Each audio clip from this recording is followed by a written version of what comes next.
you, Daniel. Thank you, Manuel. I will present this this article, but this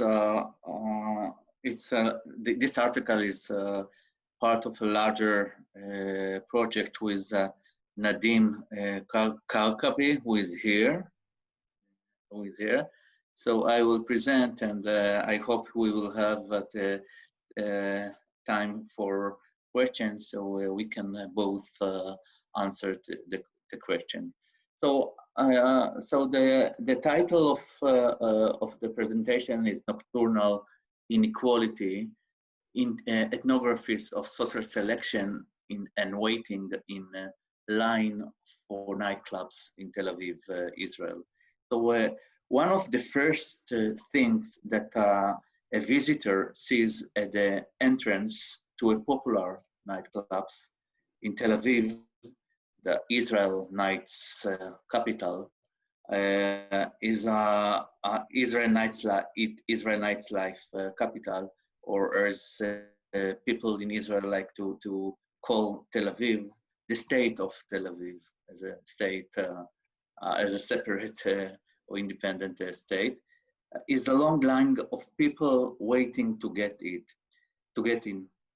At the club enters, crowds of people gather around, hoping to spend the night inside the club. The process of entering is regulated by bouncer or doorman, as they are called in UK and US, or selectors, as they are known in Israel. The task of this employee is determine who will enter club, who will be denied access. However, the process of selection is far from being neutral and is entrenched with racist assumptions and undisguised discrimination. These selectors draw upon status cues in order to decide who is a bona fide customer and who is considered problematic and thus not worthy of admittance. Our broad study examines the relations between inequality, waiting time, and social emotions through an ethnographic study of waiting line for nightclub in Tel Aviv. The study is based on 2 years of ethnography conducted at one of Tel Aviv's most popular nightclubs. The ethnographies, which were held mainly on weekend, were held at the waiting line, sometimes for more than an hour, to be admitted or, of course, refuse entry or to the nightclub and inside it. In addition, in-depth interviews were conducted with people who regularly passed the selection process and with people who did not pass the selection process. The finding exposed that the majority of individuals who are denied access are those considered ethnic, namely Oriental or Mizrahim in Hebrew, that is, Jews from the Arab countries. Like other places in the world, the white subjects, Jews from Europe, Ashkenazim in Hebrew, are not considered ethnic, as their ethnicities is considered to be transparent one. By contrast, the black subjects, Oriental in Israel, are those who are marked as the ethnic ones. So some 3 main findings exposed in our study. There were striking differences in the way time is structured and experienced among those who are of Anglo-European descent, Ashkenazim, or Oriental subject, Mizrahim. Ashkenazim customers, the partygoers or bon vivant, report that their waiting time is considered part of recreation or foreplay, as one of the interviewees put it, before entering the club. The temporal an interval is grasped as a time that passes quickly and as an occasion to interact with friends standing in line. Waiting time is even described as quality time or party time. The field observations show that to a large extent, they are mostly relaxed and their body language does not convey stress or tension. Neither do their conversation revolve around questioning whether they will pass the selection or what they must do in order to gain entrance to the nightclub. Their privileged position, which smoothens their weight, guarantees a stress-free admission to the club remains unmarked and invisible to themselves. By contrast, long-term queuing is associated with less privileged groups in Israel, in Israeli society, as their time is considered inferior.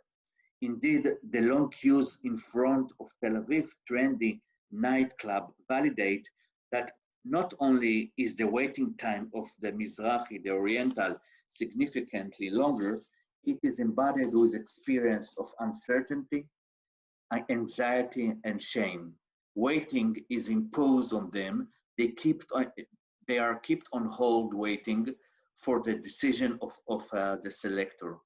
As Barry Schwartz argues, the distribution of waiting time coincide with the distribution of power.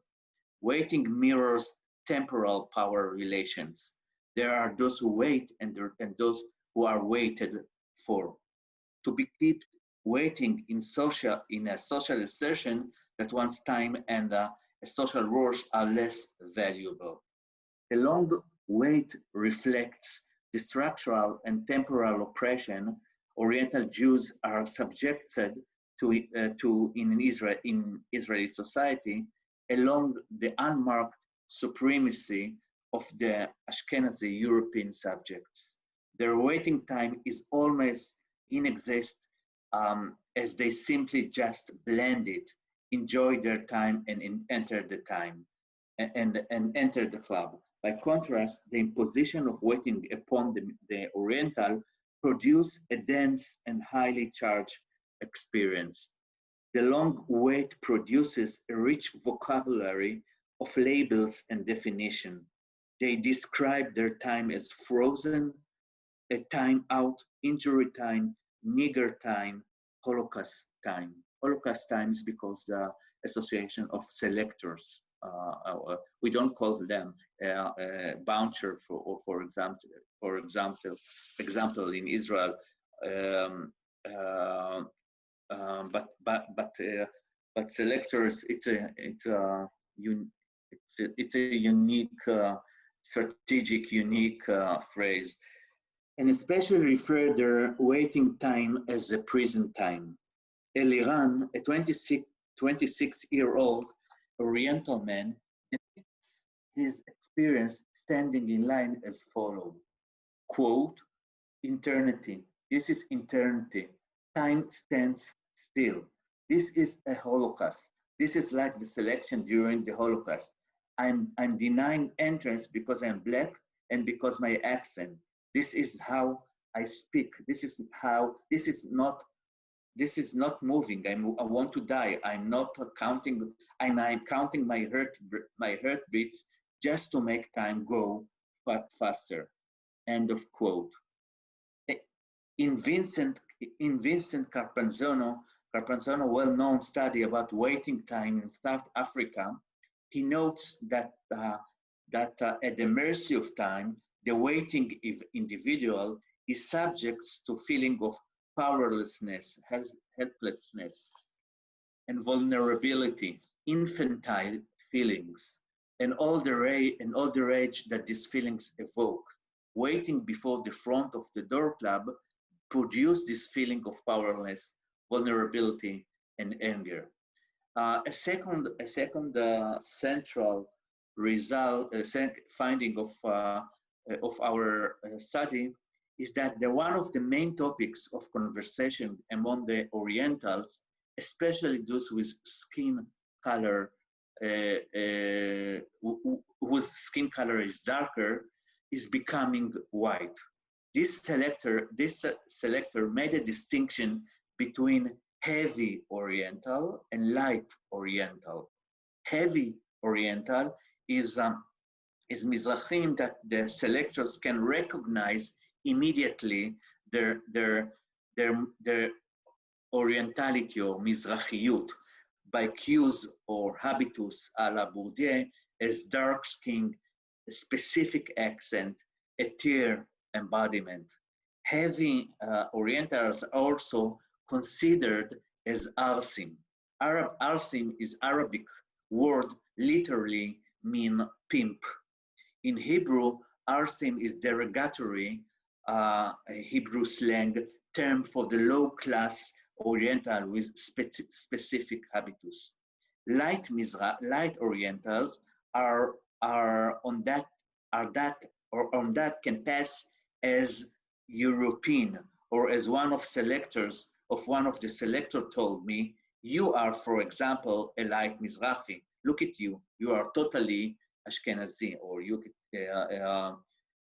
during their wait, many of them are preoccupied with removing or reducing symbols identified with Orientality or Mizrahiyut, removing watches, changing their style, no gel, no spikes, taking off a necklace, hand-shaped lucky talisman, a necklace, Star of David necklace with the name of their girlfriend, taking off ring. There is a special ring that the selectors call the rings was the nigger ring.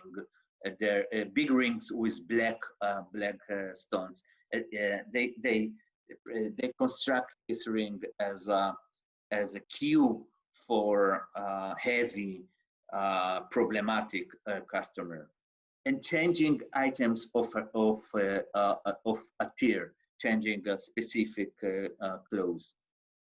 One of the effects of standing in line is growing awareness to the wider political dimension related to waiting time. The increased exposure of their ethnicity leads some of them to voice their outrage against the general discrimination and injustice directed toward Orientals in Israel today. While standing in line, Matan said the following to his friends, quote, "I'm so angry, and they say that there is no racism. Bro, what is this if not racism? We do not pass selection because we are black. I tell you, bro, there is no injustice in this country. We must do something. Listen to me. This country still discriminates Orientals. Nothing has changed. This is a live broadcast of racism. But you cannot say that there is a discrimination today. They will immediately say that you have an inferiority complex. Isn't so, bro? We better keep quiet." End of quote. Our observations show that many of the conversation revolve around issues concerning social discrimination toward Oriental in Israel, its injustice, and the need for public institutions to fight and erase these discriminatory practices. These forms of waiting time lead the interviewees to become engaged in different forms of self-monitoring, increased visibility, political awareness, and experience of shame and humiliation. Their ethnicity and inferior social status become more evident to themselves and viewing themselves through the gaze of others. These practices of ethnic and racial segregation are evidently not only a local phenomenon. Xenophobic attitudes and ethnic forms of discrimination prevail worldwide when non-white individuals are kept waiting before the front door. Our analysis reveals that waiting time has multiple facets. It can be a time of anticipation, hope, and excitement, or a time in which one is sentenced to do time and be subjected to experience of arbitrary power. Thomas More has written that time casts life into a little dungeon of time. We view the long lines waiting to gain entrance and belong to the dominant hegemonic order to be such a dungeon which materializes and exposes structural inequality and discrimination.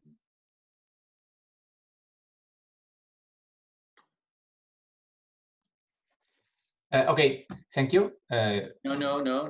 No. I just have a problem with. Never mind. I will continue. I have. But you have 5 minutes left because. It's okay. Okay. It's okay. Yeah. I just can't see you, but I will continue.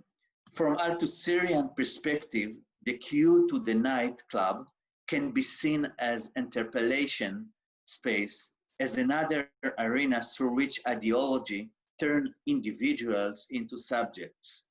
We claim that the everyday and every night selection process that Orientals experience resembles the call, hail, of a police officer toward an individual, hey, you are there, or paper please, which requires one to recognize themselves as subjects. Furthermore, even the Oriental subjects who passes the selections process, yet are kept waiting for a long time, are afraid of meeting the selectors, experiencing shame, anger, and uncertainty. This shaming and waiting rituals continue to place the Black, the Oriental, at the bottom of the social hierarchy, and the European, the white, on the top. In this manner, waiting is exercise of power and play a central role in the way subjects become docile subjects in every night life. Thank you. Okay, thank you, Avihu. I think that we left the comments for the last part of the panel. So I'm calling now Maria Giaever Lopez, with temporary autonomous home, affection and belonging on the margins of light night leisure. It's Maria here. Yeah. Okay. Okay. You can start if you want. Thank you. I'm going to share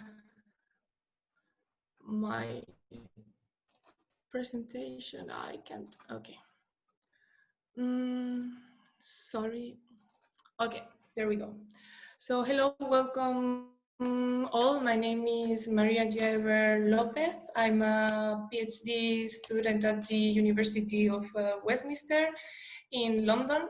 I am currently researching the emerging electronic music scene in Ramallah in the occupied Palestinian territories and its relation with resistance, belonging, and other practices within this scene. However, today I'm not going to present my PhD. I'm going to present something that directly emerges from my daily experience as a migrant, because I'm Spanish, living in Bristol, and I'm a free partier raver myself.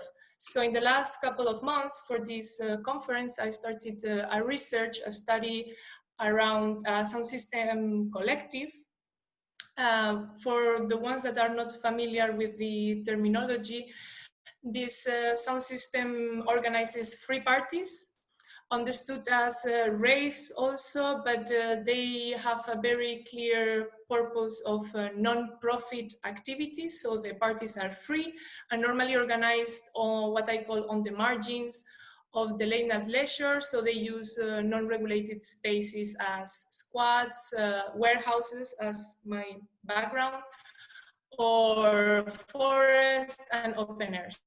And the particularity of this sound system is that it has been created by migrants, mainly Spanish people, but also from other Southern European countries. And they are my group of friends. So that's why this research has become quite intimate and somehow from my private life. So let's talk a bit about the structure of it. Initially, I was focusing or trying to focus only on issues about the night and the parties themselves.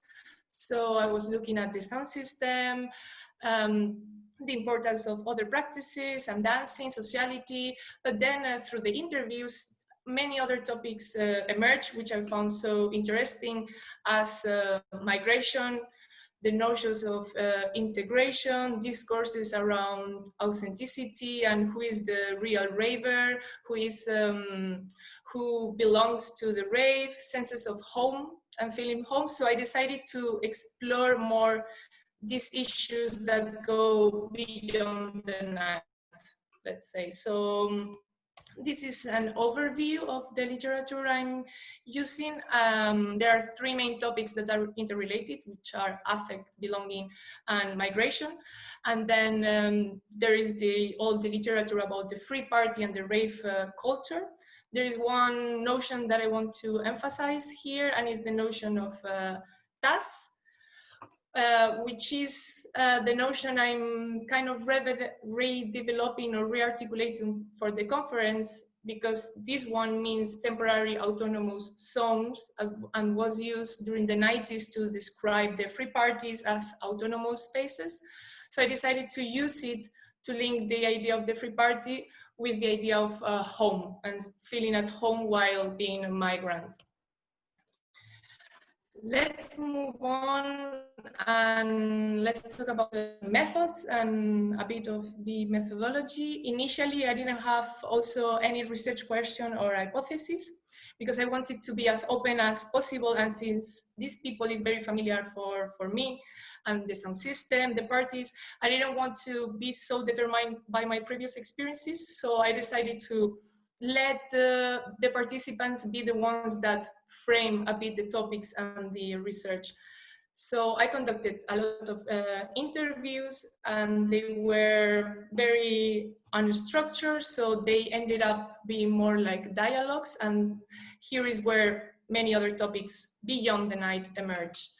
I conducted also one night fieldwork at the beginning of March. Sadly, I couldn't conduct more ethnography because of COVID-19. So the research is somehow unfinished. And there are 17 participants. 10 of them are part of the sound system, and then the rest are friends and ravers that participate and go to the parties. They have been living in the UK around 3-4 years, most of them, but there are people that less time, and there are people that way more time.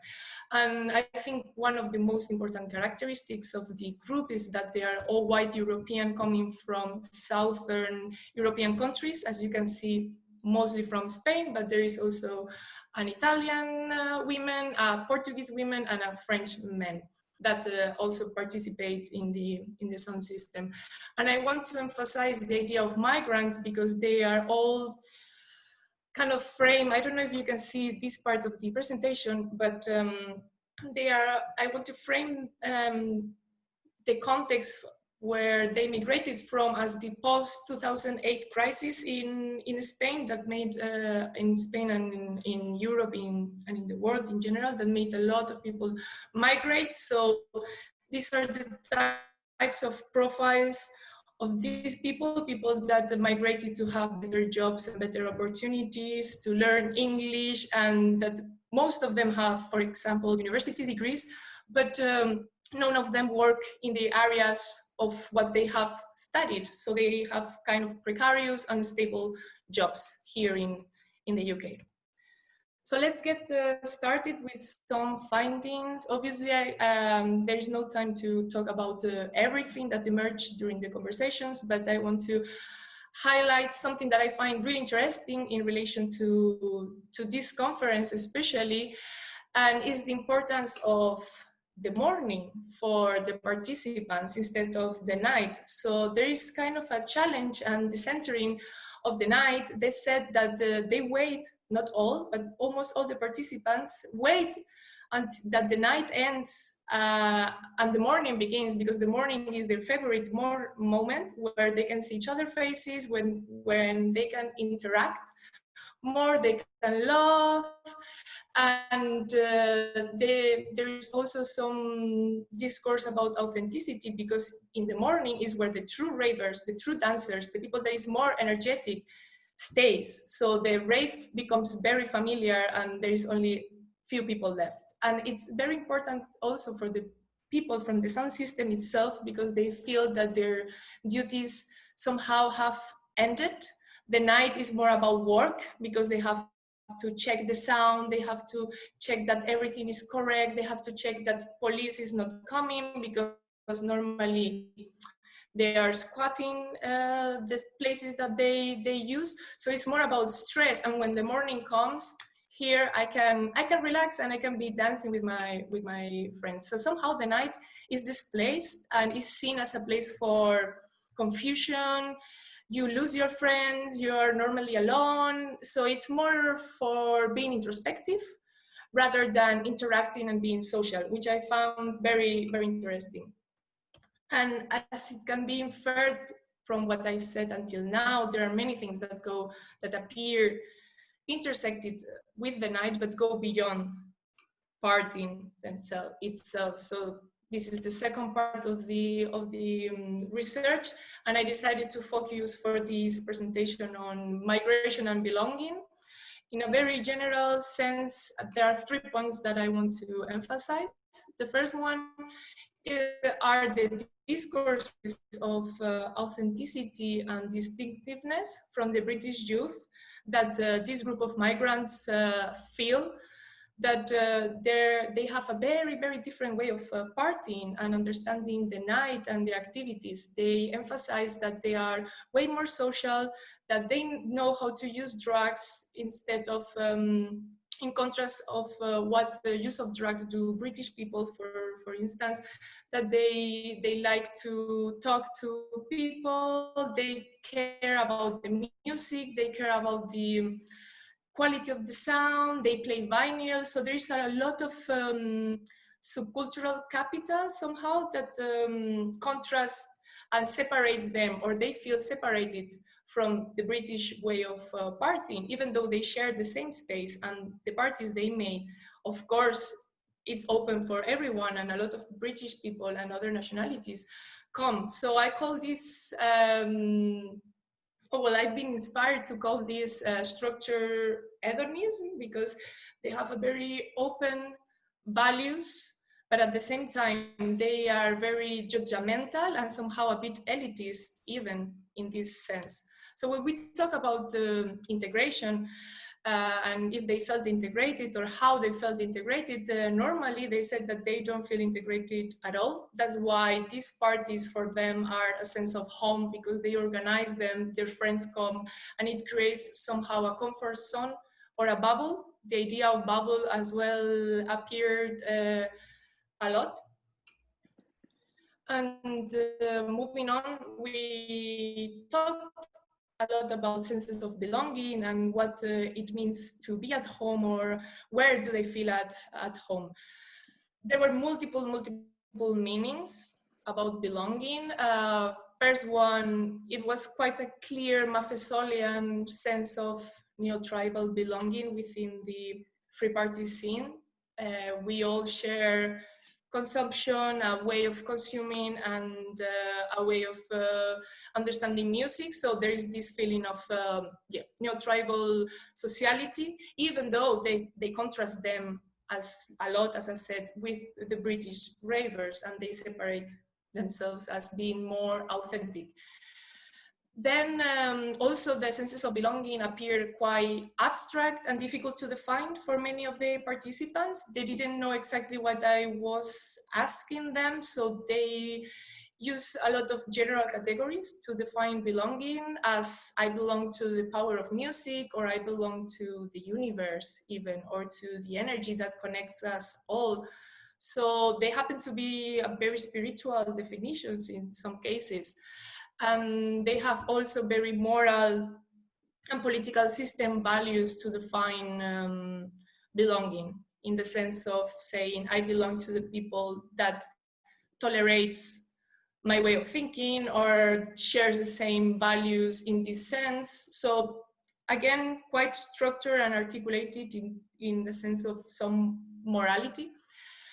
Also, it was quite fluctuant, the sense of belonging, quite circumstantial regarding to even daily moods. Some people said that I feel I belong here if I'm in a good mood, but when I'm not in a good mood, I feel I don't belong anywhere. So there was this sense of in-betweenness appearing quite a lot. And then the figure of Bristol was quite central for many of the participants as well. Not for all, so there is a kind of contradictory sometimes relationship with the city, but in general, the idea of Bristol as home, even though being migrants, was there. So I'm going to kind of conclude my presentation and highlight few points, and then I'm going to show you a few pictures, because I tried to do a bit of visual as well research, since I haven't been able to do the ethnography, as I said. So I researched a lot, all pictures and videos, etc.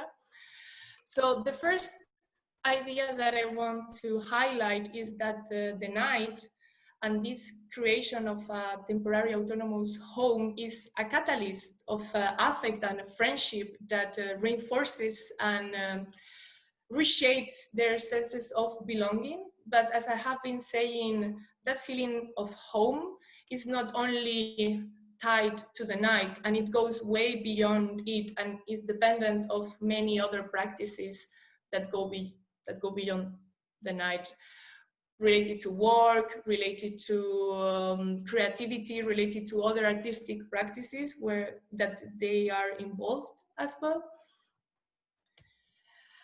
And this is one of the main points I want to make, contrary to what can be inferred in relation to their discourses of authenticity and not feeling integrated within British community and British youth.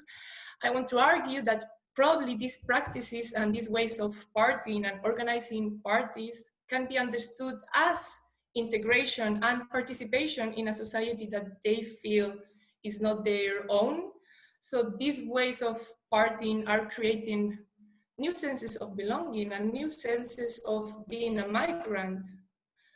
And also it emphasizes the possibilities of participation through non-traditional political ways, more tied to citizenship.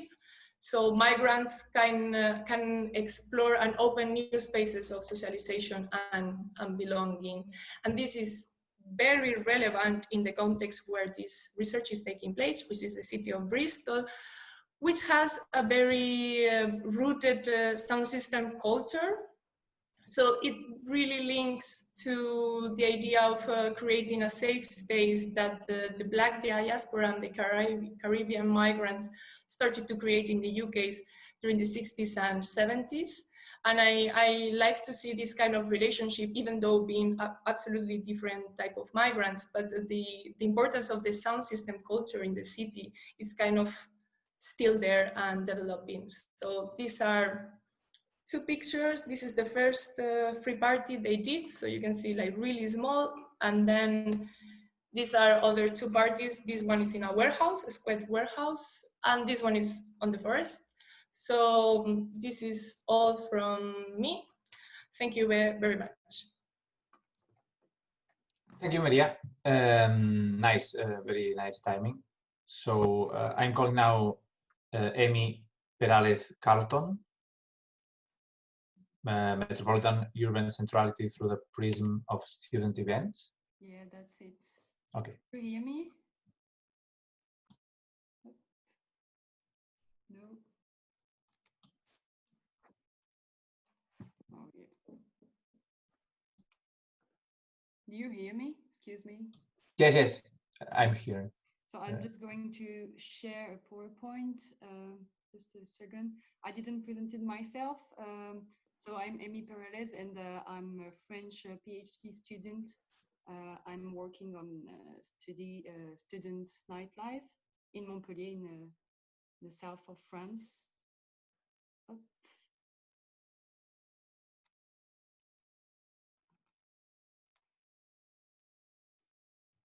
Okay.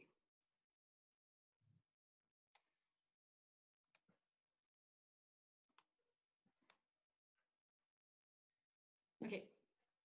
So today we are talking about metropolitan urban centrality through the prism of student events in Montpellier. So let's start. Montpellier is a French mid-sized Mediterranean town which enjoys a fast-growing population since the 60s and leads the metropolis Montpellier-Méditerranée, located in large touristic axis. Montpellier develops itself as a multi-level crossroad, especially thanks to the star-shaped network of the 4 tramway lines, as you can see it on the map.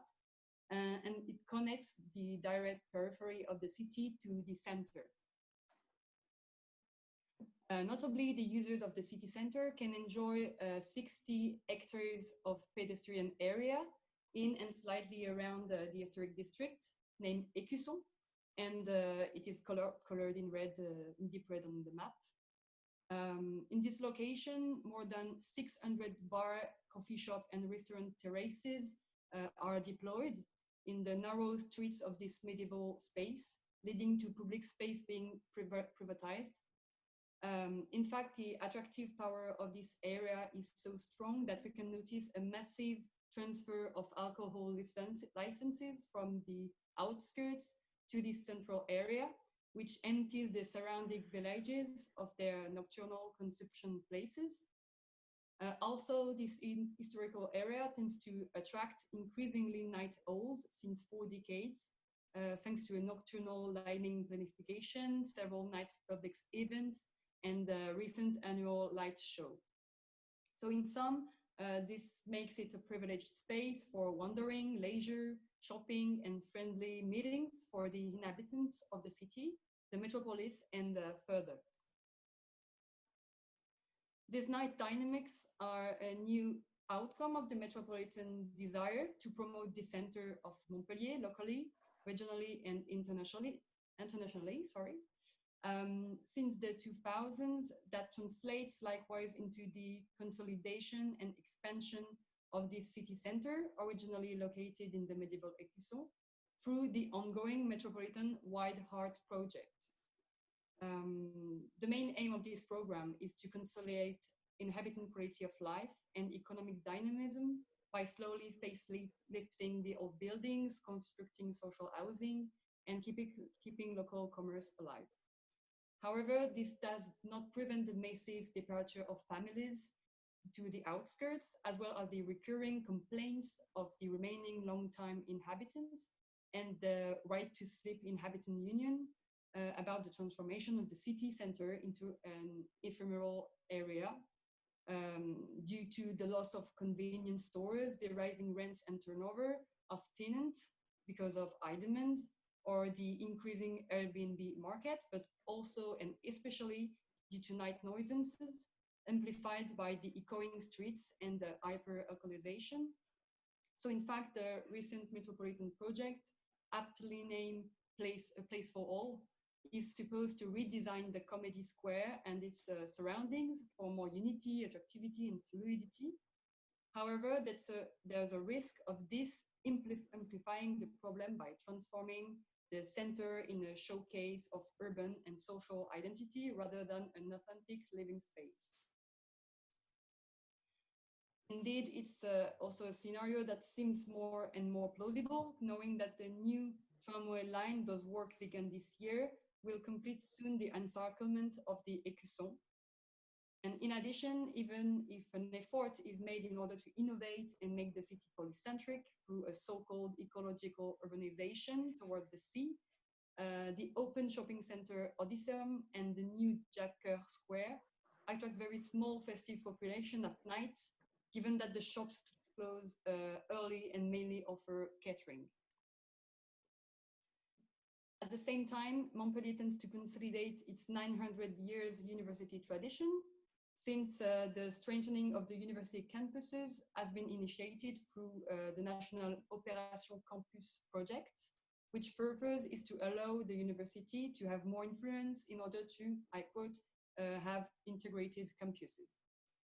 Thus, students that already make up 1/4 of the urban population will grow thanks to new efficient buildings, and the connection already provided by the first tramway line will be completed by the future 5th line. Consequently, we can picture that the city center will soon be more and more oppressed.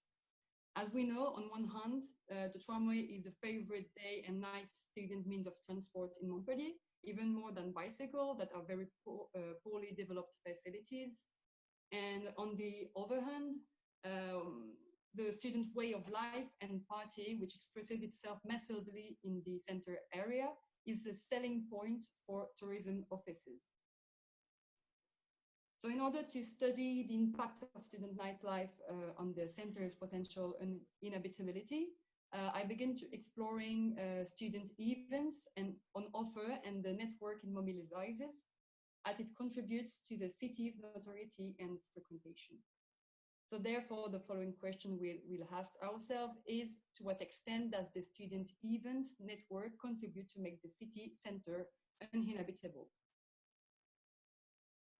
So for the purpose of this study, my aim was to gather data concerning nocturnal events posted by student unions on Facebook. In total, 127 student unions Facebook pages were identified for a total of 723 Facebook events spread over the 2008, 18 and 19 school year. Thus, if the figures linked to the origin of student association, correspond more or less to the composition of the local offer in terms of higher education, some unions linked to certain courses and extracurricular activities stand out. In particular, this is the case for student union linked to economic, commercial, and medical courses, as they feature more than 20 different unions ready to propose festive events. Moreover, looking at the number of events offered by each sector, unions involved in extracurricular activities, Erasmus, and sport courses offer on average the greatest number of events. Interestingly, the latter are often referred to us as party nuts by festive venues due to their excesses. Although all students do not party in the same way, it can nevertheless be considered that the student events offered by urban party venues are indirectly shaped by the student union's leader in this ranking, who are regularly brought in to negotiate directly with these venues. Thus, we find at the first place orgie, literally orgy, which is linked to the traditional Faluchar movement dedicated to student solidarity and offering up to 90 events during the school year. Its slogan is love, sex, beer, and eat. Then we have ESN, an Erasmus union, whose aim is to entertain foreign students present during a short time, often only during a semester.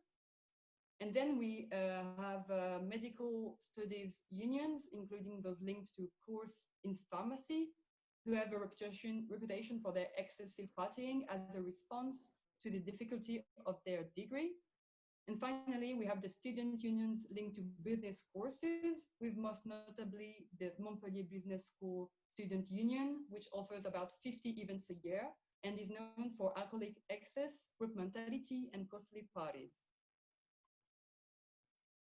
However, the student union seems less festive, such as unions linked to social degree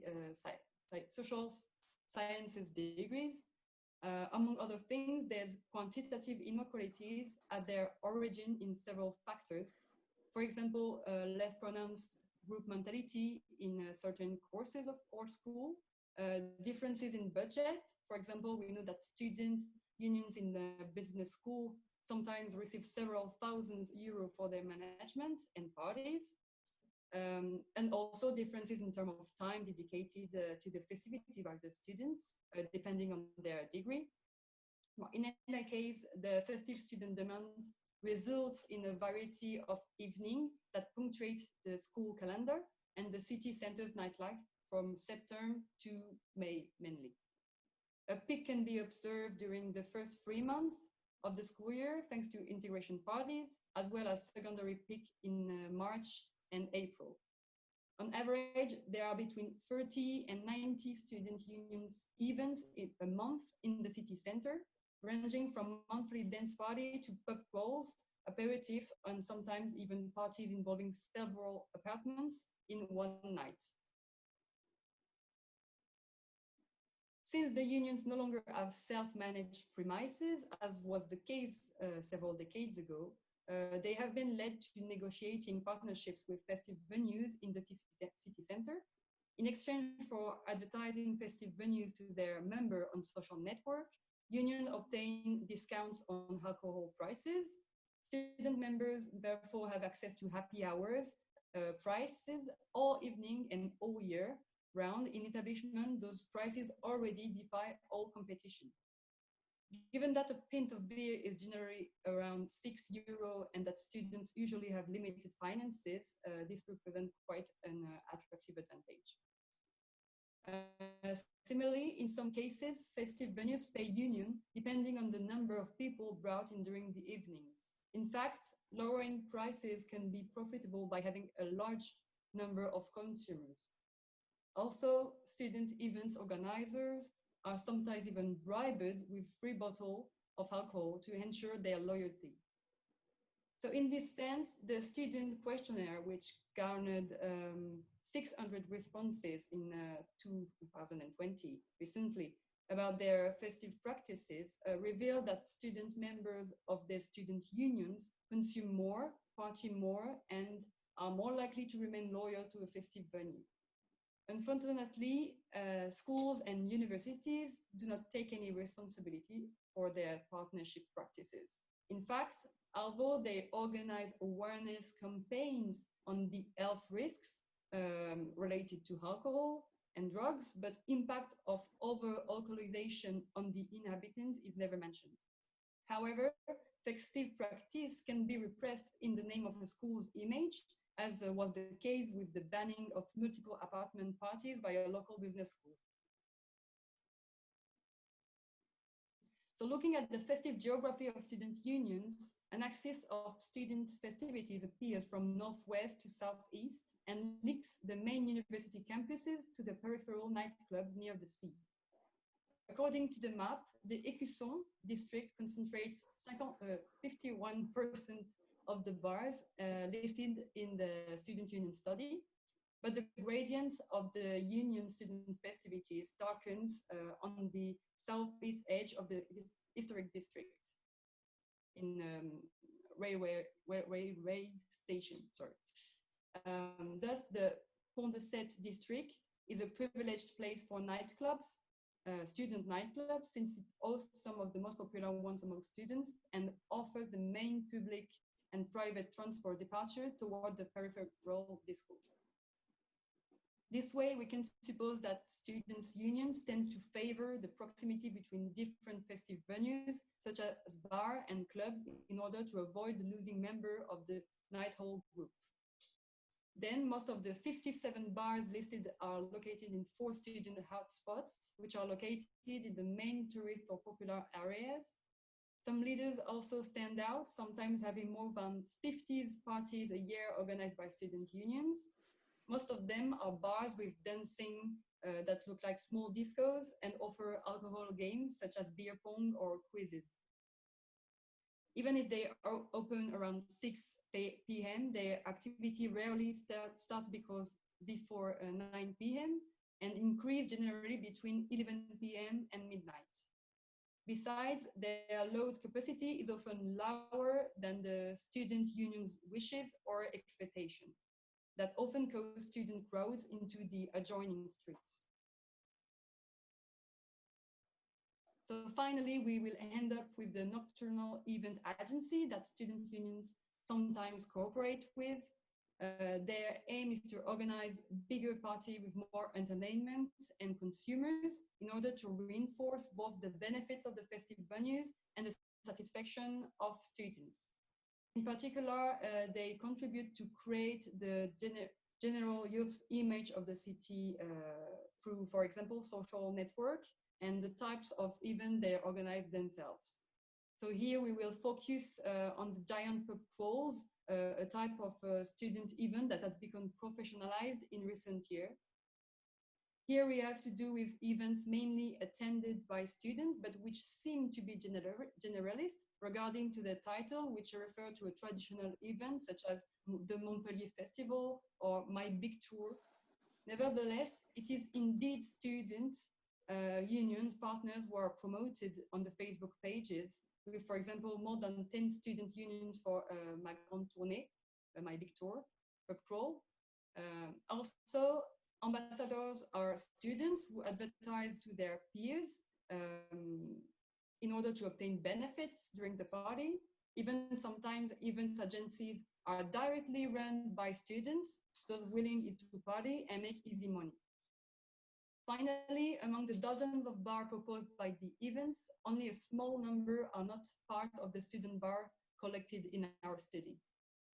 Besides, these events tend to popularize the students' night habits among the younger generation, as well as young active people by making hyper-alcoholization trendy through several points, such as the offering of advantageous alcohol rates by playing with the unclear legislation, a drink brought drink free, for example, and the creation of advertising on Instagram and Facebook that socially values alcohol excess and offer gift and alcohol bottles too.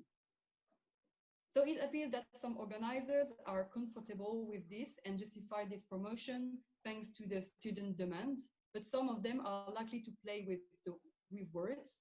However, while we've seen that this playful language has fooled some local newspapers that have officially promoted this type of event, it is not the case for the Prevention Association, Union, which often refuses to intervene. Which is a painful punishment for those who drink the most and won't have access to prevention, but also for bars, which are at great risk because they remain legally responsible if any accident happens. As a conclusion, whereas common beliefs or national laws which tend to accuse respectively youthfulness or bars, and regarding the nuisances created by the student union festive night, we understand now better how the city center uninhabitability presents a shared responsibility by the members of the network we just depicted. On one hand, if group effect created by student union seems unescapable due to the number of students and parties, we saw that it exists a kind of leadership among student unions events, and that the bigger festive unions has a sort of power in shaping the festive venues offer and student festive practice. On the other hand, festive venues, bars are searching for profitability like any other private institution and could tend to welcome a lot more students than they should, but they also often respond to a student festive claims, which is linked to a financial insecurity and need to participate in the local urban nightlife. Finally, we saw that the student night practices originally related to a short period in life appear to be transferred to other type of population by students itself and private event agency. It is thus a problem that is not really grasped by local authority. Furthermore, it could be perceived as a society phenomenon that would be linked to the actual economic system childish values that empower the nowadays city centers, such as immediacy, consumption, growth by any means. Thank you very much. Thank you, Emie. So I'm calling now Anastasia or Irina, Olga or Gleb, because I know some of you are here. I don't know who's making the presentation now. Students' nightlife in a Siberian university city, top-down and bottom-up nocturnal activities. Mm-hmm. Hi, everybody. I will present our report. Now I try to share you with our presentation. Okay, just a moment. Okay. Well, many greetings from Siberia, not only cold, but also scientific one. As you can see, I am a part of the research team from Novosibirsk and Tomsk universities. We are working together with Emie Peralez and Dominique Rosa from French. And today I would like to share with you the first outcomes of our project on comprehensive study of university cities. The main objective of our research is to trace the impact of a university and its traditions on economic and social life of the city. Obviously, taking into consideration the topic of this conference, my speech will focus on students' nightlife in a Siberian university city. University city is a recent phenomenon in Russia. That means considerable proportion of students in the city population and the presence of universities in the city life. The night practices of university cities differ from other ones. We started our case study just before the pandemic restrictions, which changed students' nightlife completely. We employed such methods as in-depth interview with students, digital traces, focus group with mapping for foreign students. Here is everything you need to know about Novosibirsk and Tomsk. Both cities are the typical examples of a Siberian university city. They have been included in QS Best Student City ranking for 3 years. Novosibirsk is rather metropolitan university city. It accounts 15 universities and more than 100,000 students among 1.5 million inhabitants. Tomsk represents another type of a university city, a smaller one, with 6 universities and 58,000 students among almost 600,000 inhabitants. Due to studentification, the number of students has increased in both cities approximately by 7 to 10% within the last 10 years. The concept of round-the-clock city, night economics, third places, etc., brought after-dark activities into our research focus. Nocturnal life of a Russian city has changed a lot recently.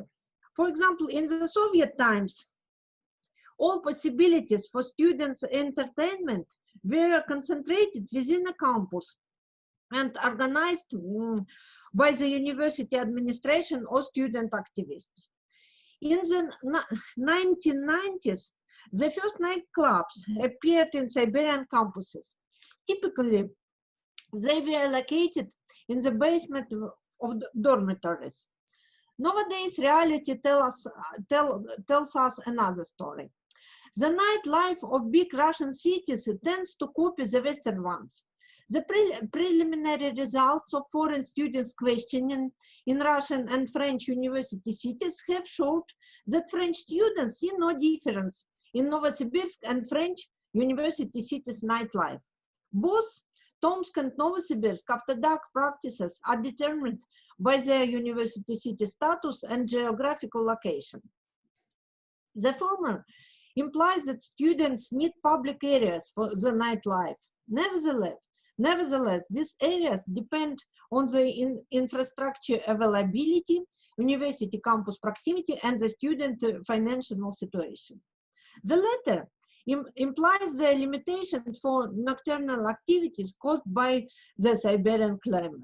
No wonder that the most students suggested improving the nightlife in Novosibirsk State University campus via exterior lighting. Powerful symbol of successful reconstruction in such a way is the river promenade in Novosibirsk, which turned recently into round-the-clock public space. So we use the method of digital traces to find out the most popular places among students. It was a contribution to our work of Gleb Cherepanov, who is here now. Digital traces is a colloquial name for various signs of a user online activity, including cookies, geolocation data, comments, and posted photos. Today, every action that a user takes online leaves such a trace, and our online activities are tied very closely to our real life. By gathering and analyzing those traces, we can gain powerful insights into those activities without typical bias error of interview or even poll data. Nowadays, a relatively simple act of going out for a night leaves a lot of digital traces, order information in the Uber application, geolocated photos and text on Instagram, etc. So we can use such information to illustrate students' nightlife. In this case, the traces mainly come not from the students themselves, but rather from the organization they interact with. We have built a small database, you can see it, of places in Novosibirsk and Tomsk that students have referred to as the places of students' nightlife in interviews, and assigned the following categories of data to each. For example, type of commercial entertainment, location, especially the distance to campus, VK page subscribers count that shows the amount of subscriber to a corporate page in the largest Russian social network, divided into 3 age groups: student, aged 18-24, graduates, aged 25-30, and adults, so 30 plus. VK content posted on the page, then Instagram page subscriber count, then Instagram content both posted by organization and targeting. This data was used to help evaluate the student nature of the nightlife in those places. It confirmed one of the key points of interview data. Students were hesitant to name students' places, pointing out that they didn't know any that would be exclusively so of that type. Eventually, most of them named places which are located within the city respective centers with very little actual connection to university campuses. Additionally, young people of student age usually account for barely 20% of their online following. Social media accounts tied to these places also seem to be targeted not only at students. So there are practically no students, just students' places in Tomsk and Novosibirsk. The primary questioning conducted among Russian students in Tomsk and Novosibirsk proved that students' nightlife is heterogeneous because of social and economic students' differentiation. Presumably, not all the students group like to go out during the night. The key point of nocturnal activity is safety. Actually, Novosibirsk State University students prefer to visit special events in the Bunker nightclub in Akademgorodok, organized by the university. Of course, the audience, the audience on such events, it's from the university. The demand for independent areas for open communication caused the popularity of quite certain places like play and speaking clubs, hookah rooms, anti-cafes, bars, that are located either in the city center or near the university campus. Most students stated that due to both real and imagined security reasons, the number of public areas for their nightlife is rather limited. The lack of public areas encourages the trend of illegal student party organized in abandoned places. So, in January, it was a big scandal in Novosibirsk when the roof of such a building fell, killing a girl. In addition, there are a lot of stories about drug consumption at these extreme parties. Universities try to fill in students' nightlife by organizing specific activities. For example, International University Cities Forum with its student site in Tomsk. Tomsk University, together with city museums and libraries, participate in such events as Night at the Museum and Night at the Library. The topic of each year activities is the same for all Russian cultural organizations. However, each of organizations also creates its own events, exhibitions, concerts, etc. The advantage of Tomsk universities is their location in the city center, which provides better attendance. Some of the main visitors' attraction during such nights are the museum and the ancient research library of the Tomsk State University. The entrance to the libraries is usually free, especially for students. Last year, the special library bus started to take visitors from one university library to another. I'd like to point out that some of foreign respondents included an ideal university city nightlife image, such as simple as a library working around the clock. And the information center of Tomsk State University Library works now overnight. The specific research subject is foreign universities, is foreign students' participation in nocturnal activities. Maria mentioned also bubble and comfort zone. Just the same situation in Siberian University City. According to the focus group held in Tomsk in 2018 and 2019, and in Novosibirsk in 2019 and 2020, one might recognize three kinds of the strategy.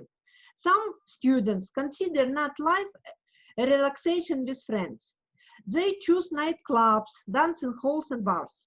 Others use night activities for communication and language practice. Normally, such students miss contacts with their Russian course mates. Presumably, they visit places with games or combined entertainments. Yet others focus on ethnic identity support and having fun with their own folk. These students like ethnic cafe or other facilities where their diasporas gather. Anyway, the key point for all of them is safety. The highlighter of safety for them is students' concentration. By the way, the most usual place for foreign students to visit out of campus is a shopping center with its bars and cinema. The main problem for foreign students is poor knowledge of the English language among Siberian cities' inhabitants. It restricted their contacts beyond comfort zone of local campus, where they feel at home. One can see this bubble of limited accessibility on the maps drawn by students in Tomsk and Novosibirsk Akademgorodok, where the campuses are isolated in the city center or suburb. Dispersed campus type, like Novosibirsk State Technical University in Novosibirsk, causes more fears among foreigners, but it's more penetrable for local communities. In conclusion, one can state that the lack of less regulated areas suitable for a secure after dark life, including lighted and open parks, river promenades, and third places near the universities becomes a noticeable barrier for nightlife development in the Siberian university cities. Obviously, a Siberian winter cuts student night mobility. But also in summertime, the prevalence of small clubs and cafes and the segmentation of university campuses are the barriers for inter-university open-air events as well as students' communication. Moreover, the pandemic of coronavirus challenged both university city and nightlife. However, I believe that the collaboration of universities and university cities would lead to quick and smart responses to all these challenges. We have been developing our research with colleagues from British and French universities and really looking forward to collaboration with other universities. And thank you very much for your attention. You are welcome with your questions after session.